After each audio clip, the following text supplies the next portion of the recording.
Quand tu jettes un œil autour de toi, tu remarques que beaucoup de tes proches avancent, tandis que toi, tu as l'impression de stagner. Rien ne semble fonctionner, malgré tous tes efforts pour progresser. Tu te retrouves dans une impasse. La confusion s'installe et tu te demandes même si Dieu existe encore. Pourtant, au milieu de cette tempête, quelque chose en toi te murmure de tenir bon, que ton heure viendra. Mais tu continues de te demander quand viendra cette heure. Tu ne rajeunis pas? Arrivera-t-elle quand tu seras dans la tombe? Non, ne pense jamais ça. Ton heure viendra pendant que tu es encore en vie, et tu vivras pour profiter de chacune de tes bénédictions. Veux-tu que tes désirs se réalisent? Alors tu dois attendre, comme Dieu te l'a demandé. Il travaille en coulisses dans ta vie. Avant de continuer, assure-toi de t'abonner à cette chaîne. Dieu est un Dieu d'ordre. Il a toujours travaillé avec le temps. Si tu lis le récit de la création, tu découvriras que Dieu a tout créé au moment opportun. La première chose fut la lumière. Il l'a faite en premier avec une intention précise. Dieu savait qu'il aurait besoin de lumière pour voir tout ce qu'il créait dans le monde. Ensuite, il a créé un lieu pour lui-même, où il pourrait revenir après la création, le ciel. Puis, il a créé la terre ferme, la terre, car il savait que ces créatures auraient besoin d'un endroit où poser les pieds. Elles ne pouvaient pas flotter dans le vide. Après cela, il a créé les arbres et toute la végétation, puis le soleil et la lune, suivis des animaux, avant de créer l'homme à son image. Quand tu examines ce récit, tu vois que Dieu travaillait avec le temps. S'il avait créé les animaux avant la végétation, qu'aurait-il mangé? S'il avait créé l'homme en premier, de quoi se serait-il nourri avant la création des plantes et des animaux? Au-delà de leur nourriture, comment chaque création aurait-elle trouvé son but? Le but de la terre était de porter tout, le but de la végétation était de nourrir les êtres vivants à venir, le but de l'homme était de prendre soin de la terre déjà en place. Bien-aimé, le Dieu de la Genèse est toujours le même aujourd'hui. Il a tout créé en son temps et pour un but précis. Par conséquent, il annoncera ton nom au moment voulu, et crois-moi, il n'aura pas une seconde de retard. Peut-être que ta réalité actuelle ne te donne pas l'impression que Dieu est proche, tu as plutôt l'impression de tourner en rond, ou que ta vie devient de plus en plus complexe chaque jour. Ne perds pas espoir, car tout cela fait partie du plan de Dieu pour ta vie. Oui, ce retard a un but, ces circonstances défavorables ont une raison d'être, ce sont des chemins que tu dois emprunter pour que ta gloire puisse briller. Oui, plus tu avances sur ce chemin, plus tu te rapproches de ton heure. Tout ce dont tu as besoin pour traverser cette épreuve est une foi absolue en Dieu. Rien ne peut empêcher ta gloire de briller si tu restes ferme en Dieu. Le psaume 27, 14 nous exhorte « Espère en l'Éternel, fortifie-toi et que ton cœur s'affermisse, espère en l'Éternel. » Souviens-toi de l'histoire de Joseph. Il était tout jeune quand il a rêvé de devenir le chef de sa famille. Naïf, il a partagé ce rêve avec tout le monde, pensant probablement qu'il se réaliserait en quelques années. Il ne se doutait pas que ce serait un long voyage, semé d'embûches. Cependant, ce parcours était divinement organisé pour le mener à l'accomplissement de son rêve. Quand ses frères l'ont jeté dans une citerne, rien de spectaculaire ne s'est produit.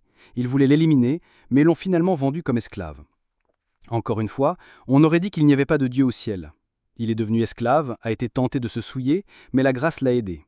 Dieu a intervenu ici aussi, même si ça n'en avait pas l'air. Joseph a pu résister à la tentation parce que Dieu l'a aidé. Pourtant, il a quand même fini en prison. Prends une seconde pour y penser. Comment un homme peut-il être envoyé en prison pour avoir fui le péché? N'est-ce pas ce que la Bible nous commande de faire? Pendant tout ce temps, on aurait dit que Dieu était absent. Mais ce n'était pas vrai. Il agissait en coulisses dans la vie de Joseph. La Bible note que Joseph trouvait grâce partout où il allait. Potiphar l'a favorisé et le chef de la prison a fait de même. La faveur des hommes ne s'obtient pas simplement en étant une bonne personne, elle vient de la main de Dieu. Pourquoi ne pas faire une pause ici? Oui, tu n'es pas là où tu voudrais être en ce moment. Mais ne vois-tu pas la main de Dieu dans tout ce que tu fais? Tant que tu restes fidèle à Dieu, tu ne peux pas perdre sa faveur, même dans les circonstances les plus difficiles. Dieu a fait en sorte que Pharaon se fâche contre son échanson et son panetier et les envoie en prison. Ils ont tous les deux fait un rêve. Joseph les a interprétés et tout s'est passé exactement comme il l'avait dit. Si tu avais été Joseph, tu te serais probablement demandé pourquoi tu interprétais les rêves des autres qui se réalisaient presque immédiatement, alors que le rêve de ta propre vie semblait si lointain. Mais non, Joseph s'est accroché à Dieu et à ses rêves. Il a demandé à l'échanson de parler de lui à Pharaon, mais celui-ci a oublié. Il devait oublier, car ce n'était pas encore l'heure pour Joseph d'apparaître. Son temps d'attente n'était pas terminé. Mais quand Dieu était prêt à élever Joseph, c'est Pharaon qui est devenu le rêveur. Un rêve si puissant que tous ces magiciens et sorciers ne pouvaient le déchiffrer. C'est alors que l'échanson s'est souvenu de Joseph. Cela montre que Dieu n'a besoin de l'aide de personne. Quand ton heure de te lever arrive, il arrangera tout lui-même pour t'élever. En quelques mois, Joseph fut couronné, marié et avait tout ce qu'un jeune homme pouvait désirer. et son rêve de longue date se réalisa lorsque ses frères vinrent se prosterner devant lui. Voilà ce que Dieu peut faire. Bien-aimé, le Dieu qui a agi dans la vie de Joseph est toujours vivant. La grande question est, es-tu prêt à traverser le processus? Es-tu prêt à attendre? Si oui, tu dois être prêt à avoir une foi absolue dans le Seigneur. Nous ne voulons pas toujours du temps de Dieu, mais nous désirons le meilleur. L'ironie, c'est que le meilleur ne peut venir qu'au temps de Dieu. Donc, si tu n'es pas prêt à attendre, tu obtiendras quelque chose, mais ce ne sera pas le meilleur. Je t'implore de tenir bon dans la foi et de faire confiance à Dieu. Toutes tes attentes seront comblées. Tes amis réussissent maintenant, Dieu prépare aussi ta réussite. Tu ne le vois peut-être pas, mais il aligne les choses en coulisses pour qu'elles jouent en ta faveur. La vérité, c'est que plus l'attente est longue, plus ton éclat sera grand. Dieu garde souvent le meilleur pour la fin. Si tu n'attends pas d'être bien cuisson, tu paraderas avec une gloire à moitié faite qui finira par s'estomper et disparaître rapidement. Ce n'est pas le plan de Dieu pour ta vie. Il veut que tu brilles et que tu sois une lumière pour les autres, aussi longtemps que tu vivras. L'une des erreurs que les gens commettent est d'essayer de se mesurer aux autres. Tu pourrais être tenté de dicter à Dieu ce qu'il devrait faire dans ta vie à cause de ce que tu vois se passer autour de toi. Ce serait une grave erreur. Si David n'avait pas passé par le processus de tuer un ours et un lion, mais s'était forcé à devenir un guerrier comme ses frères, il n'aurait peut-être pas eu l'audace spirituelle de terrasser Goliath. Cela aurait pu compromettre sa destinée de roi. Je ne sais pas de quoi tu as besoin en ce moment, mais fais attention à ne pas devancer Dieu. Laisse Dieu te guider. Traverse les épreuves avec diligence. Ton heure viendra et tu glorifieras le Seigneur. Ésaïe 55, 10-11 dit « Car comme la pluie et la neige descendent des cieux et n'y retournent pas, sans avoir arrosé, fécondé la terre et fait germer les plantes, sans avoir donné de la semence au semeur et du pain à celui qui mange. Ainsi en est-il de ma parole, qui sort de ma bouche. Elle ne retourne point à moi sans effet, sans avoir exécuté ma volonté et accompli mes desseins. » Ce verset t'assure que la parole de Dieu ne faillira jamais. La parole des hommes, elle, échouera, c'est certain. Les hommes peuvent promettre de t'aider, te dire de ne pas t'inquiéter, mais ce n'est qu'un mensonge. Seule la parole de Dieu demeure éternellement. Par conséquent, ce que le Seigneur a dit sur ta vie s'accomplira. Si tu as besoin du fruit de tes entrailles, tu le recevras au temps fixé. Si tu cherches une percée financière, Dieu pourvoira à tous tes besoins selon sa richesse et sa gloire. Si c'est la santé, tu es guéri par ses meurtrissures.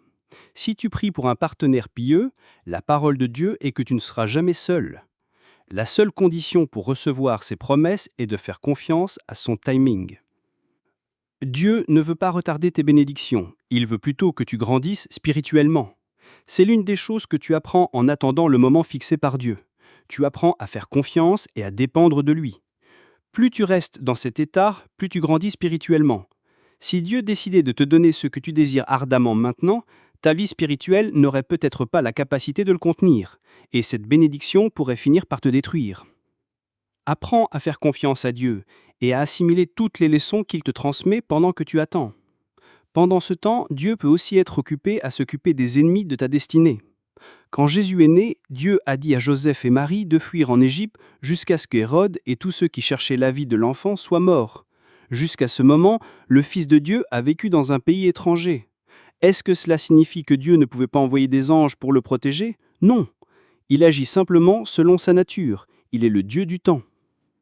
Jérémie 29:11 dit « Car je connais les projets que j'ai formés sur vous, dit l'Éternel, projets de paix et non de malheur, afin de vous donner un avenir et de l'espérance. » Bien-aimé, Dieu te prépare pour le trône. Ses plans pour ta vie se réaliseront au moment opportun. Tout ce qu'il attend de toi est que tu aies foi en lui. Attendre le Seigneur signifie espérer et avoir confiance en lui. Par conséquent, si Dieu décide de contrecarrer tes grands projets, aie confiance qu'il a le meilleur pour toi. Il sait ce qu'il fait. S'il te dit d'attendre un peu avant de répondre à ta demande, c'est dans ton meilleur intérêt. Malheureusement, nous vivons dans un monde trépidant, avec des technologies formidables qui sont bonnes, mais qui ne récompensent pas la patience. On n'a plus besoin de passer beaucoup de temps pour faire certaines choses. Par exemple, plus besoin d'aller à la bibliothèque pour trouver une information. Tu peux facilement l'obtenir sur Internet. Les fast-foods sont partout, éliminant le stress de cuisiner un repas complet. Tout cela a sapé le fruit divin de la patience chez beaucoup de gens. Ils ont du mal à suivre le concept d'attendre le Seigneur. La Bible raconte l'histoire du roi Saül dans le livre de 1 Samuel, chapitre 13. Il était censé attendre que Samuel vienne faire le sacrifice avant la bataille contre les Philistins. Mais par impatience, il a fait le sacrifice lui-même. C'était un acte terrible aux yeux de Dieu. Parce qu'il n'a pas pu attendre, il a perdu le royaume au profit d'un autre homme. Tu dois faire attention à ne pas devancer Dieu. Aller plus vite que Dieu peut te causer des ennuis, comme ce fut le cas pour Saül. Laisse Dieu te guider. Laisse-le être aux commandes de ton voyage, et à la fin, tu découvriras que l'attente en valait la peine. Peut-être veux-tu changer de lieu, mais Dieu dit « attends ». Tu es sur le point d'entrer en relation avec quelqu'un, mais Dieu dit « attends ». Tu veux te lancer dans une affaire, mais Dieu dit « pas maintenant ». Tu penses que Dieu ne veut pas que tu profites de ta liberté, n'est-ce pas? Ce n'est pas du tout le cas. Au contraire, Dieu te protège d'un danger potentiel ou pour une raison majeure. Quand tu attendras comme il l'a dit, tu le remercieras à la fin.